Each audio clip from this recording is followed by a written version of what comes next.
Vous avez tendance à péter un câble et à vous mettre facilement en colère?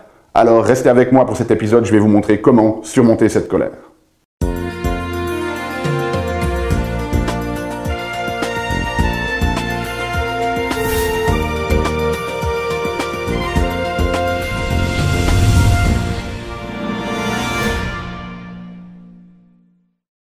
Aujourd'hui, nous allons parler de surmonter sa colère, de comment contrôler cette émotion qui peut avoir tout à fait sa place dans notre vie, mais qui peut devenir problématique si elle vous contrôle plutôt que vous ne la contrôliez. Alors, une des choses qu'il faut qu'on mette sur le tapis dès le départ, par rapport à ce que la science nous montre de la gestion de la colère, c'est qu'il y a des techniques qui ont été proposées, qui ont émergé au milieu des années 70, qui étaient, dès le moment où vous êtes en colère, d'aller en fait ventiler votre colère quelque part. Vous allez dans la nature, vous criez ou vous lancez des cailloux contre un arbre ou des choses comme ça. On sait aujourd'hui que ça ne fonctionne pas. Okay? Ça peut donner l'impression d'avoir une décharge comme ça, mais ça ne fonctionne vraiment pas. En fait, il y a même des études qui montrent que ça fonctionne encore moins bien que de ne rien faire. Okay. Donc ça, c'est la première des choses, c'est qu'on veut éviter ça.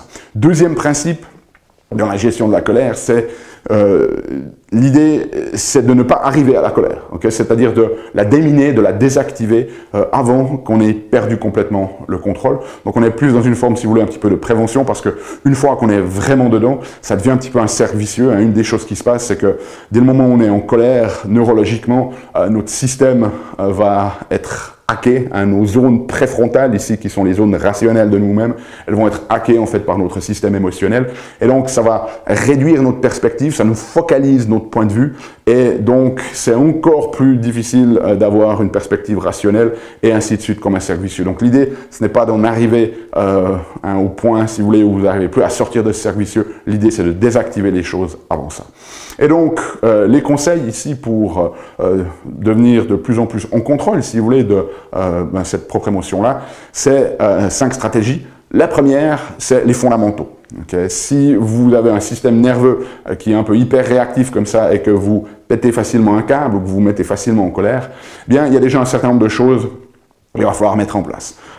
La première, c'est suffisamment dormir, okay? Parce que si vous ne dormez pas suffisamment, eh bien, on a tous cette expérience qu'on est beaucoup plus irritable, beaucoup plus à fleur de peau, et puis qu'on a beaucoup plus de probabilité de réagir de cette manière-là. Donc, ayez un sommeil de qualité et de quantité suffisante, au moins 7h30, 8h par nuit. Deuxième élément qu'il faut regarder, c'est de s'assurer en fait de votre stabilité glycémique. Il y a des gens qui vont facilement entrer en colère parce que en fait, on passe en hypoglycémie. En anglais, ils ont un mot qui est très intéressant, la faim, on appelle ça hunger. H-U-N-G-E-R, et la colère, c'est anger, A-N-G-E-R. Et il y a en fait ce concept de hanger, H-A-N-G-E-R, qui est cette colère qui est déclenchée en fait par le fait qu'on passe en hypoglycémie comme ça, et on a notre système nerveux qui devient à fleur de peau pour des raisons métaboliques.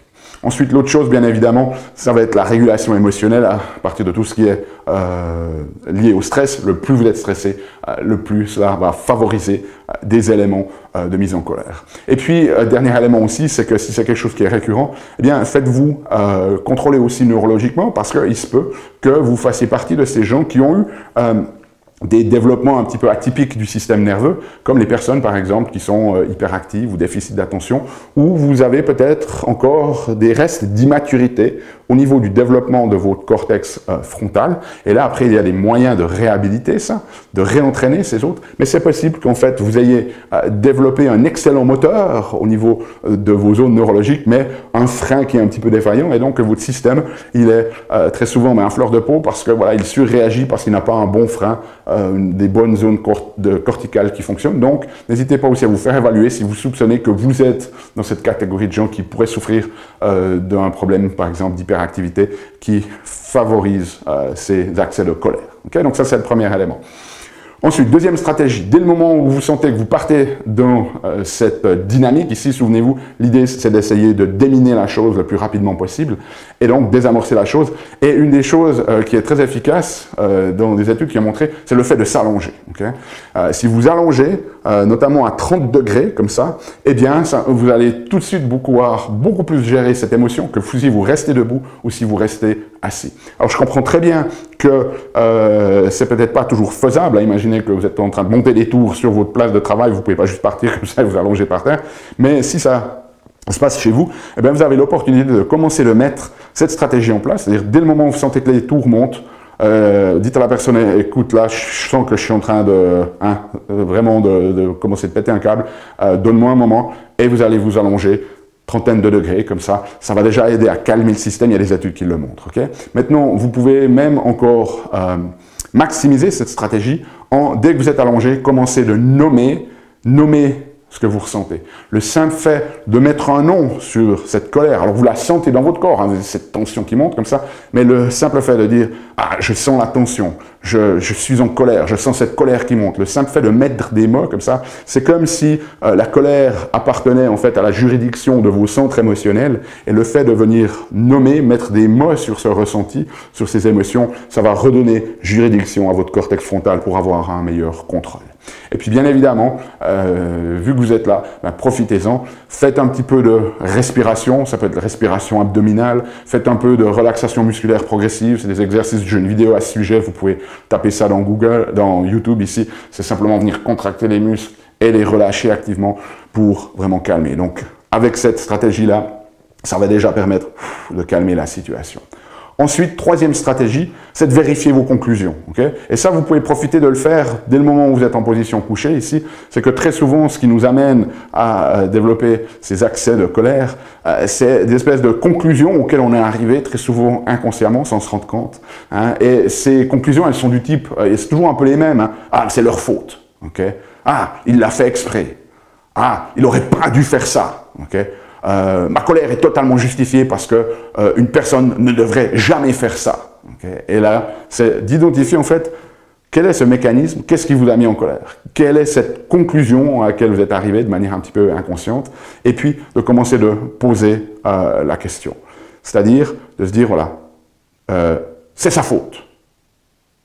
Ça, c'est ce que votre système a envie de dire. Et de vous poser la question, ah oui, est-ce que j'ai peut-être pas un peu ma responsabilité aussi, moi?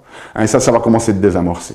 Et puis l'autre chose de se poser aussi comme question, c'est-à-dire si vous êtes vraiment convaincu que vous avez raison hein, et que votre colère elle est justifiée, eh bien c'est de vous poser la question, oui peut-être c'est justifié, mais est-ce que ça aide?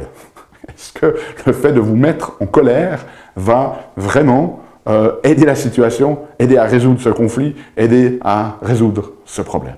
Et troisième question que vous pouvez vous poser aussi, c'est, ok, là je suis en colère, on est dans cette situation, il faut qu'on trouve une solution et je suis en colère, et de se dire, ok, qu'est-ce qui m'a mis en colère, hein, de désactiver ces éléments, mais deux, si je n'étais pas en colère, qu'est-ce que je ferais?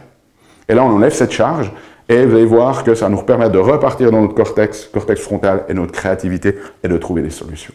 Et là, j'entends certains d'entre vous, hein, peut-être que c'est vous allez me dire, ouais, docteur Pouli, vous comprenez pas, je peux pas m'en empêcher, hein, ça monte, je pète un câble comme ça. Et moi, je vais vous challenger, je vais vous dire, oui, vous arrivez à vous contrôler. Parce que très souvent, ce qui se passe, c'est que vous allez vous énerver. Hein, peut-être que vous avez eu des circonstances dans la journée, vous avez accumulé d'énergie, là, des choses ne se sont pas bien passées. Il y a des gens autour de vous voilà, qui étaient chargés émotionnellement, qui étaient chargés énergétiquement, peut-être vous avez fait bouffer énergétiquement. Et donc, vous gardez ça tout sur vous et vous rentrez à la maison et qu'est-ce qui se passe? Vous déchargez sur les personnes que vous aimez le plus, hein, sur vos entourages. Je pense que ça vous parle, hein, cette notion de, voilà, peut-être que c'est vous qui le faites, peut-être que c'est l'autre personne qui le fait, mais cette notion de, voilà, on décharge sur ceux qu'on aime le plus, sur ceux qui finalement veulent le plus de bien pour nous, sur ceux aussi qui sont souvent le plus vulnérables. Et la question c'est, mettons que vous explosez avec votre époux et votre épouse, la question c'est, est-ce que vous exploseriez la même chose avec votre boss ou votre chef? Intéressant. Est-ce que vous auriez le même comportement? Est-ce que vous éclateriez la même manière? Est-ce que vous pèteriez un câble de la même manière? Je ne crois pas. Et peut-être que ça vous arrive, si vous êtes un cas beaucoup plus extrême, de péter un câble avec votre boss. Posez-vous la question maintenant, si quelqu'un avait une arme pointée sur ma tête, sur votre tête, est-ce que vous réagiriez de la même chose? Et très certainement la réponse elle est non. Et donc si la réponse elle est non à ces deux autres situations, ça veut dire que vous êtes capable de vous contrôler. Et donc qu'en faisant ce travail et en mettant en place ces stratégies, ça va pouvoir vous aider. Okay, donc on était dans la troisième stratégie ici qui est de vérifier les conclusions. Ensuite, quatrième, c'est de challenger vos croyances irrationnelles. Ce qui a amené à ces conclusions, ce sont des croyances irrationnelles, très souvent liées à nos perceptions. Imaginez, ça devient un combat armé aujourd'hui, mais imaginez que je pointe une arme sur votre front, vous allez partir dans une peur panique, et tout d'un coup vous vous rendez compte en fait que c'était juste un pistolet à eau. Et donc là, vous avez une perspective complètement différente et votre expérience change. C'est exactement ce qui se passe avec ces croyances irrationnelles.